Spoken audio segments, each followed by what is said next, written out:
ठीक है भाई, पेज नंबर 42 पर हेडिंग शुरू कर रहे हैं हम, alkane and alkyl radical. Alkanes and alkyl, इसका नाम ये नहीं होना चाहिए अल्केन और अल्काइल रेडिकल, इसका नाम होना चाहिए homologous series, homologous series and alkyl, ये होना चाहिए इसका नाम। ठीक है, तो होमोलोगस सीरीज क्या होती है, हमने एक पहली क्लास में डिटेल में ये बात आपको पढ़ा दी है, ये हम रिपीट कर रहे हैं। एक ही मॉलिक्यूलर फार्मूले को ऑपरेट करते हुए जो केमिकल बनाए जाते हैं, केमिकल होते हैं जो एक ही फार्मूले को, मॉलिक्यूलर फार्मूले को फॉलो करते हैं। जैसे ये एक फार्मूला है CnH2n, एक फार्मूला है CnH2n-2 फार्मूला है। ठीक है, इस फैमिली को क्या कहते हैं, अल्केन। इसको क्या कहते हैं, अल्कीन। इसको क्या कहते हैं, अल्काइन। इसका पहला मेंबर क्या होगा, C1। ये अगर 1 हो, 2 1 2 और 2 4। C2 अगर ये 2 हो तो हाइड्रोजन इसके डबल से 2 ज़्यादा होगा, डबल से 2 ज़्यादा। तो डबल से 2 ज़्यादा कितना होता है, 6। C3 इसके डबल से 2 ज़्यादा, 8। C4 इसके डबल से 2 ज़्यादा, 10। C5 इसके डबल से 2 ज़्यादा, 12। C6 इसके डबल से 2 ज़्यादा। ये मीथेन है, अल्केन की मुनासबत से इसका नाम क्या है, methane, ethane, propane, butane, pentane और हेक्सेन। अल्कीन के अंदर क्या फार्मूला चलता है, जितने ये होते हैं इससे 2 ज़्यादा, ऐसा कोई केमिकल पाया नहीं जाता, इसलिए हम नज़रअंदाज कर रहे हैं। C2H4 इसका डबल, ये अल्कीन का फार्मूला है, C2H4। C3H6, C4H8, C5H10, C6H12। ये मीठा है दरअसल, तो मीठा से ये क्या बना, मीठा से ये बना मीथेन, और ये क्या बना, मीथीन। लेकिन मीथीन होता नहीं, ये ईथा है। ईथा से क्या बना, ईथेन, और ये ईथीन। प्रोपा से क्या बना, ये प्रोपेन है और ये प्रोपीन है। ब्यूटा से क्या बना, ये ब्यूटेन बना और ये ब्यूटीन। पेंटा से क्या बना, पेंटेन, पेंटीन। हेक्सा से क्या बना, हेक्सेन और हेक्सीन। इसी तरीके से एक और केमिकल का सीरीज है जिसमें कार्बन की जितनी मिकदार है उसके डबल से 2 कम होती है। पहला इसका बनना, इसका डबल क्या है, 2, और उससे 2 कम क्या होगी, 0। ये वाला केमिकल भी दुनिया में नहीं होता। C2 इसका डबल कितना होता है, उससे 2 कम, 2। C3 इसका डबल क्या होता है, 6, उससे 2 कम। C4 इसका डबल क्या होता है, उससे 2 कम, 6। C5 इसका डबल क्या होता है, 10, इससे 2 कम, 8। C6 इसका डबल क्या होता है, 12, इससे 2 कम, 10।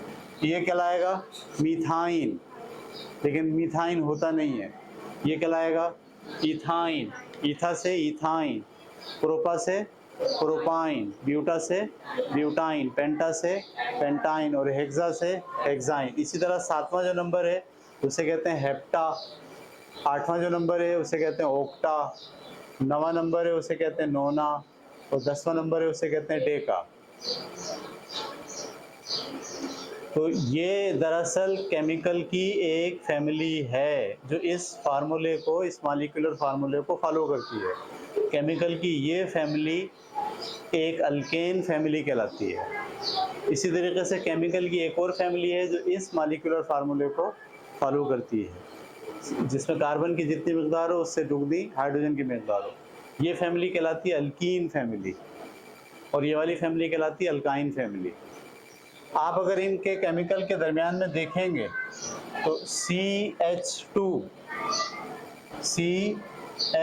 का फर्क होता है सब में।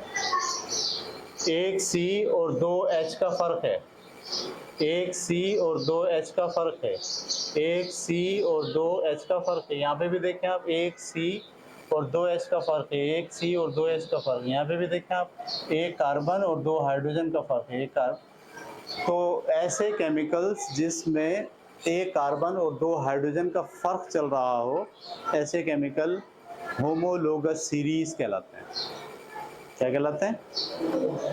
वो होमोलोगस सीरीज जो इस फार्मूले को फॉलो करती है उसे अल्केन कहते हैं, जो इस फार्मूले को फॉलो करती है उसे अल्कीन कहते हैं, जो इस फार्मूले को फॉलो करती है उसे अल्काइन कहते हैं। ये बात क्लियर हो गई? फर्क हर केमिकल में कितना फ़र्क है? CH2 का फ़र्क। हर अगला केमिकल CH2 के इजाफे से बनता है, अल्केन में भी। हर अगला केमिकल अल्कीन में भी CH2 के इजाफे से बनता है। हर अगला केमिकल अल्काइन में भी CH2 के इजाफे से बनता है। तो ऐसे केमिकल्स की सीरीज़ जिसके दरमियान CH2 का डिफरेंस चल रहा हो, ऐसी सीरीज़ को हम क्या कहते हैं? Homologous series. और ये होमोलोगस सीरीज़ कितनी है? 3 है, अल्केन, अल्कीन और अल्काइन। ये बात क्लियर हो गई? अब इसमें ये जो लफ्ज़ अल्काइल है ये क्या है, इसको समझ लीजिए। अब किसी भी अल्केन में से एक हाइड्रोजन अगर कम कर दिया जाए, किसी भी अल्केन में से एक हाइड्रोजन कम कर दिया जाए तो उसे हम क्या कहते हैं? अल्काइल। ये अल्केन है, इसमें से एक हाइड्रोजन कम करके क्या बना दूँ? CH3। तो इसके जो 4 वैलेंसी थी, 4 में से 3 तो बिजी हो गई, एक बाकी रह गई। इसको यूँ भी लिख सकते हैं, इसको यूँ भी लिख सकते हैं, C2H5। अगर किसी अल्केन में से एक हाइड्रोजन कम करके एक रेडिकल बना दिया जाए, ये कंपाउंड नहीं है, ये कोई केमिकल नहीं है, बल्कि केमिकल रिएक्शन के दौरान आगे पीछे होने वाला एक रेडिकल है। इस रेडिकल को आप कहते हैं अल्काइल। इसका नाम क्या होगा? मिथाइल। इसका नाम क्या होगा? इथाइल। इसका नाम क्या होगा? प्रोपाइल। यानी ये प्रोपाइल क्या होगा? C3H7। ब्यूटाइल क्या होगा? C3H9। पेंटाइल क्या होगा? C5H11। ये C4 होगा। और हेक्साइल क्या होगा? C6H13। तो अल्काइल क्या होता है? अल्काइल किसी अल्केन फैमिली में से किसी भी कंपाउंड का एक हाइड्रोजन अगर हटा दिया जाए तो वो एक रेडिकल बन जाता है। उस रेडिकल को कहते हैं अल्काइल रेडिकल। अल्केन फैमिली में से सारे कार्बन और हाइड्रोजन में से कोई एक हाइड्रोजन हटा दीजिए, बाकी जो रेडिकल बचेगा उस रेडिकल को क्या बोलेंगे? अल्काइल। और उसका नाम कैसे पड़ेगा? जैसे इसी लिहाज से पड़ेगा। मीठा है, एक अगर है तो मिथाइल होगा, 2 कार्बन है तो इथाइल होगा, 3 कार्बन है तो propyl, butyl, pentyl, hexyl, hexyl के बाद हेप्टाइल, हेप्टाइल के बाद ऑक्टाइल, ऑक्टाइल के बाद नोनाइल, नोनाइल के बाद डेकाइल। तो ये बात आपको समझ में आ गई होमोलोगस सीरीज क्या होती है और अल्काइल ग्रुप क्या होता है। ये सब हम अब आगे जाके इसको कंबाइन करेंगे, जोड़ेंगे और इसको समझने की कोशिश करेंगे कि ये चीज़ें क्या होती हैं। पेज नंबर 42 पर 43 के ऊपर आप देखें, शुरू यहाँ से हुआ है कि organic substance are classified into classes based on their chemical characteristic. यानी कीमियाई खसूसियात की बुनियाद पर आप दरअसल केमिकल की कैटेगरीज बनाते हैं। ठीक है, और a homologous series is the name given to each group. Her group को एक homologous series कहा जाता है. Organic molecules belonging to the same homologous series have the following characteristic. एक homologous series में जो केमिकल होते हैं इनमें ये बुनियादी खसूसियात पाई जाती है 4. पहली खासियत क्या है? A general formula can be used to describe the members of a series. यानी सीरीज के मेंबर को एक जर्नल फार्मूले से डिस्क्राइब किया जा सकता है. इस वाले जर्नल इतने जितने केमिकल हैं इसको किस जर्नल फार्मूले से डिस्क्राइब किया जा रहा है? CnH2n+2 से. इस वाली सीरीज में जितने केमिकल हैं उसको एक जर्नल फार्मूले से डिस्क्राइब किया जा रहा है. तो होमोलोगस सीरीज के अंदर केमिकल्स की पहली खासियत ये है कि हर मेंबर को किसी न किसी जर्नल फार्मूले के ज़रिए डिफ़ाइन किया जा सकता है. ये बात समझ में आ गई आपको? जैसे मिसाल इन्होंने दी है यहाँ, एक अल्केन की, एक अल्कीन की और एक अल्काइन की. नंबर दूसरी खासियत, the relative molecular mass of successive member of the sequence differ 1 unit of carbon CH2 and 14 AMU.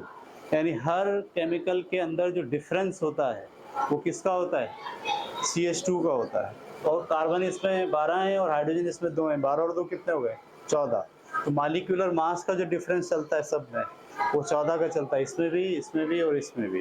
ये दूसरी खासियत हो गई, ठीक है, होमोलोगस सीरीज की. तीसरी खासियत, they have chemical properties that are comparable because they contain the same functional group.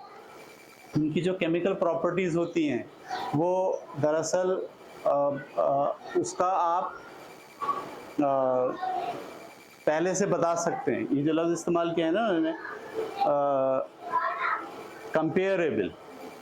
Comparable का मतलब ये है कि आप अंदाज़ा कर सकते हैं कि इसकी केमिकल प्रॉपर्टीज़ अगर ये हैं तो इसकी भी केमिकल प्रॉपर्टीज़ वही होंगी जो इसकी हैं, इसकी केमिकल प्रॉपर्टीज़ भी वही होंगी जो इसकी हैं. अगर कोई फ़र्क आ रहा है तो आप अंदाज़ा कर सकते हैं, वो बयान के काबिल होता है, पहले से बताया जा सकता है कि अगले जो आएंगे उसमें ये फ़र्क आएगा. केमिकल प्रॉपर्टीज़ की बात करूँ, फिज़िकल की नहीं. और चौथे में क्या कहा गया है? Their physical properties evolve in a predictable pattern. यानी आप वो कर सकते हैं, पेशेन गोई कर सकते हैं. इसकी जो फिजिकल प्रॉपर्टी है उसमें पेशेन गोई कर सकते हैं कि भाई ये शुरू के जो पहला है ये गैस होगा, ये भी गैस होगा, और ये जो होगा ये गैस और लिक्विड का दरमियानी हिस्सा होगा. उसके बाद ये जो होगा ये लिक्विड होना शुरू हो जाएगा, ये और लिक्विड होगा, ये और लिक्विड होगा. जैसे जैसे नीचे जाते जाएंगे लिक्विड कन्वर्ट होना शुरू हो जाएगा किसमें? सॉलिड में. इसको कहते हैं आप पेशेन गोई कर सकते हैं. फिजिकल प्रॉपर्टी की पेशेन गोई की जा सकती है. प्रेडिक्ट किया जा सकता है कि कौन सा केमिकल सॉलिड होंगे, कौन से लिक्विड होंगे, कौन से गैसेस होंगे. ये और ये भी कि इनके बॉइलिंग पॉइंट और मेल्टिंग पॉइंट कैसे बढ़ेंगे. जैसे जैसे बड़े मालिक्यूल आते जा रहे हैं उनके बॉइलिंग पॉइंट जो है वो बढ़ते जा रहे हैं, और जो छोटे मालिक्यूल हैं वो तो गैस की फॉर्म में उनका बॉइलिंग पॉइंट बहुत ही कम है, मेल्टिंग पॉइंट, बॉइलिंग पॉइंट बहुत कम है. और जैसे जैसे नीचे जाते जा रहे हैं बड़ी चेन की तरफ बॉइलिंग पॉइंट ज़्यादा होता जा रहा है. तो ये कह रहे हैं कि फिजिकल प्रॉपर्टी को भी आप दरअसल क्या कर सकते हैं? प्रिडिक्ट कर सकते हैं, पेशेन गोई कर सकते हैं उसकी, और उसकी मेल्टिंग पॉइंट को और उसके बॉइलिंग पॉइंट को भी आप बता सकते हैं कि क्या होगा. पांचवी बात, they can be prepared in a similar manner. अगर लेबॉर्ट्री में तैयार करने की बात की जाए तो सारे केमिकल को एक ही तरीके से तैयार किया जा सकता है. एक मेथड होगा प्रिपरेशन का, वो मेथड सब पे लग जाएगा. ये 5 बुनियादी खुसूसियात होती हैं होमोलोगस सीरीज की. ये बात आपकी समझ में आ गई? अगली हेडिंग है फॉर्मेशन ऑफ अल्काइल रेडिकल. ये मैं आपको बता चुका हूँ, ठीक है, कि अल्केन में से अगर एक हाइड्रोजन कम कर दिया जाए तो जो बनता है उसे क्या बोलते हैं? Alkyl radical. आपके पेज नंबर 43 के ऊपर पूरी एक सीरीज दी गई है 10 के 10 की. मीथेन, ईथेन, प्रोपेन, ब्यूटेन, ये सारे क्या हैं? मॉलिक्यूलर फार्मूला है. और इसमें से सब में से एक एक कम किया है तो ये क्या बन गया है? पहला वाला क्या है? मिथाइल. दूसरे वाला क्या है? इथाइल. इसका नाम चौथे वाले कॉलम में लिखा हुआ है. तीसरा वाला क्या है? Propyl, butyl, pentyl. पेंटेन में से एक कम करो तो पेंटाइल. हेक्सेन में से एक कम करो हाइड्रोजन को तो हेक्साइल. सही है. हेप्टेन में से एक कम करो हेप्टाइल. ऑक्टेन में से एक कम करो ऑक्टाइल. नोनेन में से एक कम करो, नोनाइल, और डेकेन में से एक कम करो, डेकाइल। तो अल्काइल ग्रुप क्या होता है? अल्काइल ग्रुप दरअसल अल्केन फैमिली में से हाइड्रोजन की एक मिकदार कम करने से जो रेडिकल बनता है, उस रेडिकल को आप क्या कहते हैं? अल्काइल। और उसका नाम क्या होता है? अगर एक है तो मीथेन से मिथाइल, प्रोपेन से प्रोपाइल, अल्केन से वो अल्काइल हो जाता है। ये बात क्लियर हो गई। पेज नंबर आ गए हम 44 पर।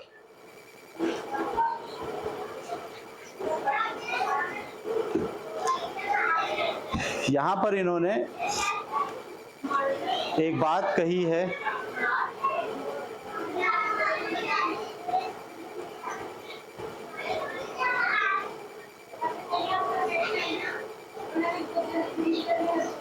एक केमिकल लिया है ब्यूटाइल, और उस ब्यूटाइल को पहले आपको एक केमिकल लिया प्रोपाइल, और प्रोपाइल को दो तरह से बयान करना सिखाया गया है। एक कहलाता है नॉर्मल प्रोपाइल और दूसरा कहलाता है आइसोप्रोपाइल। तो मैं यहाँ पर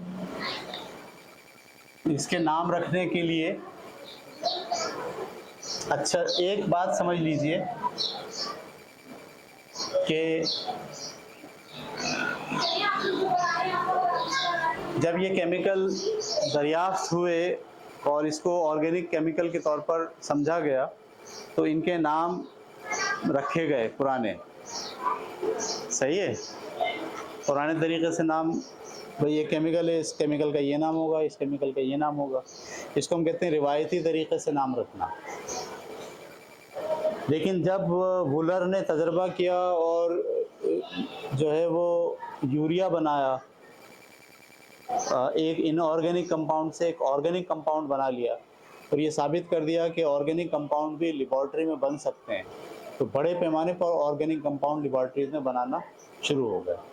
तो अब जब थोक के हिसाब से केमिकल आना शुरू हुए, तो सबसे पहले सवाल यही आ गया लोगों के सामने कि इनका नाम कैसे रखेंगे। तो नाम रखने का एक तरीक़ा बयान किया गया आगे चल के, ठीक है, कि कैसे आप नाम रखोगे। एक इदारा कायम किया गया बिल्कुल, जिसका नाम था IUPAC, international union of I don't know क्या इसका होगा, pure and applied chemistry, international union of pure and applied chemistry. एक इदारा बनाया गया। उस इदारे ने आपको स्टैंडर्ड तरीक़ा दुनिया भर में राइज कर दिया कि जब भी केमिकल बनेंगे उनका नाम कैसे रखा जाएगा।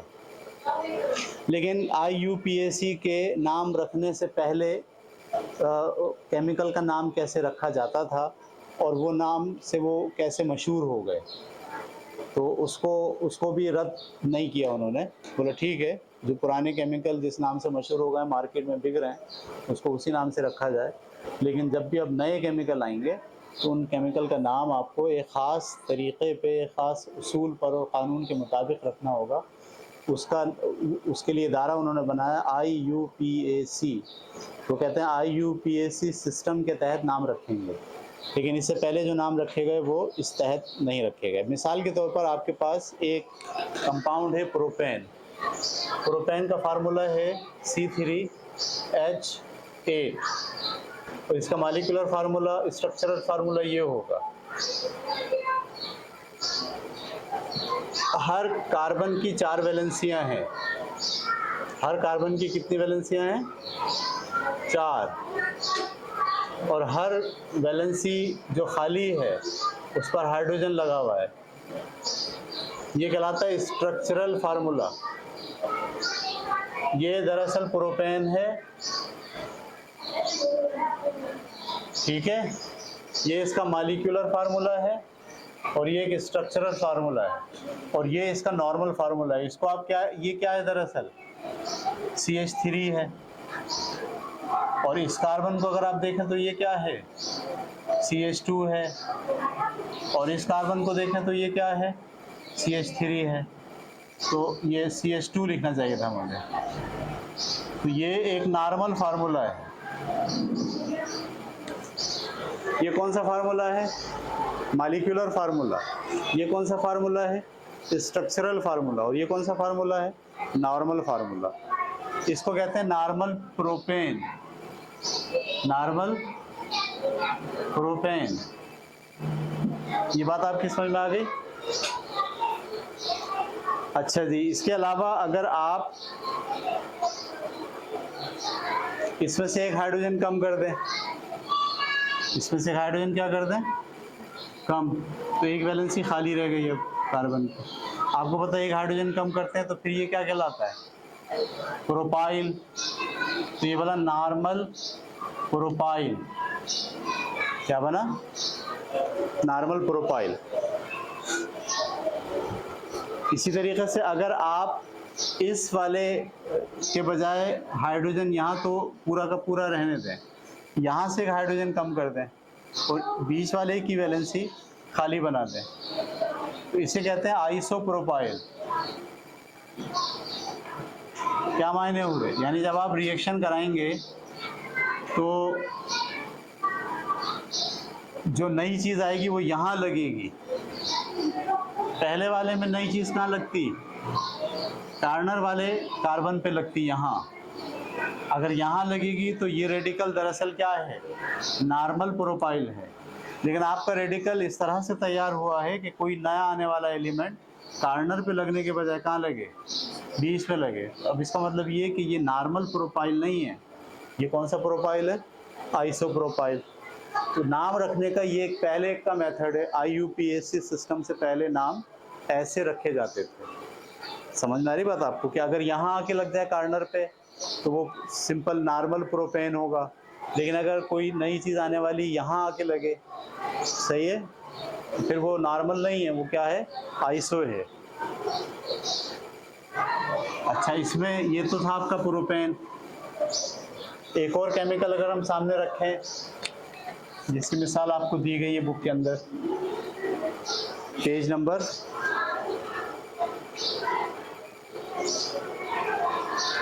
44 पर ब्यूटेन की मिसाल दी गई है। ब्यूटेन का फार्मूला क्या होता है, C4H, इसके डबल से 2 ज़्यादा 10। मॉलिक्यूलर फार्मूला ये होगा, स्ट्रक्चरल फार्मूला ये होगा, सब पे हाइड्रोजन लगे हुए। ये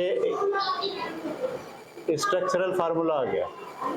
नॉर्मल फार्मूला आप कैसे बनाएंगे इसका, ये क्या है पूरा CH3, ये क्या है CH2, ये क्या है CH2, और ये क्या है CH3। ये फार्मूला कहलाएगा नॉर्मल ब्यूटेन। क्या बताएगा, नॉर्मल ब्यूटेन। इसी का अगर एक हाइड्रोजन यहाँ से कम कर देंगे तो क्या कहलाएगा, नॉर्मल ब्यूटाइल। इसमें से या इसमें से एक हाइड्रोजन कम कर देंगे तो क्या कहलाएगा, आइसो ब्यूटाइल। दोनों में से एक कम कर देंगे तो क्या कहलाएगा, सेकेंडरी ब्यूटाइल। अब ये जो इन्होंने लिखा है ना नॉर्मल और सेकेंडरी, ये मैं इससे मुत्तफिक नहीं हूँ किताब वालों से। असल में नॉर्मल, आइसो और नियो, ये तीन जो है वो तरीक़े से ब्यूटेन लिखा, मैं इसी ब्यूटेन को लिखता हूँ। ये नॉर्मल ब्यूटेन है। क्या है, नॉर्मल ब्यूटेन। अगर आप CH3 को ऐसी लिखें और ये CH को यहाँ लिखें CH2, और ये वाला CH3 यहाँ लगा दें और ये CH3 यहाँ आ जाए, क्या होगा, ये इसके 1 2 3 बिजी हो गए और इसके भी 1 बिजी हो गया, 3 ये बिजी हो गए। ये जो बनेगा ये क्या बनेगा, CH3 बनेगा। तो जब कार्बन के तीनों तरफ मिथाइल ग्रुप लगा हुआ हो, क्या लगा हुआ, तीनों तरफ मिथाइल ग्रुप लगा हुआ हो, तो ऐसी सूरत में इसको कहते हैं आप नियो ब्यूटाइल, ये नियो ब्यूटेन। अगर सिर्फ, सॉरी ये नियो नहीं आइसो है, क्या है, इस कार्बन के तीनों तरफ क्या लगे हुए हैं, मिथाइल। देखिए इस कार्बन के इस तरफ भी मिथाइल है, इसके इस तरफ भी मिथाइल है, इसके इस तरफ भी मिथाइल है, तो ये क्या कहलाएगा, आइसोब्यूटेन। इसमें नियो का कॉन्सेप्ट नहीं है। लेकिन अगर किसी कार्बन के चारों तरफ मिथाइल लगे हुए हो तो फिर वो क्या कहलाता है, नियो। ये पेंटेन में होगा, C5H12 का जो मॉलिक्यूल है वो 3 होंगे उसमें, नियो पेंटेन भी होगा, आइसोपेंटेन भी होगा और नॉर्मल पेंटेन भी होगा। सीधी लाइन होगी, CN, कैसे इसको लिखेंगे, CH3 CH2 CH2 CH2 और CH3। ये तो हो गया नॉर्मल पेंटेन। इसको क्या बोलेंगे, नॉर्मल पेंटेन। अच्छा, किसी दो के साथ CH3 CH2 और इसके साथ एक CH3 लगा दो यहाँ, और यहाँ पे भी CH2 लगा हुआ और आखिर में क्या लगा हुआ, CH3 लगा हुआ। अब ये भी देखिए आप, इसके दो तरफ क्या हैं, CH3 हैं, ठीक है, तो इसको बोलेंगे आइसो। और अगले स्टेप में मैं इसके तीनों तरफ क्या लगा दूं, चारों तरफ लगा दूं, C C C, इधर भी इधर भी, ये सब CH3 लगे।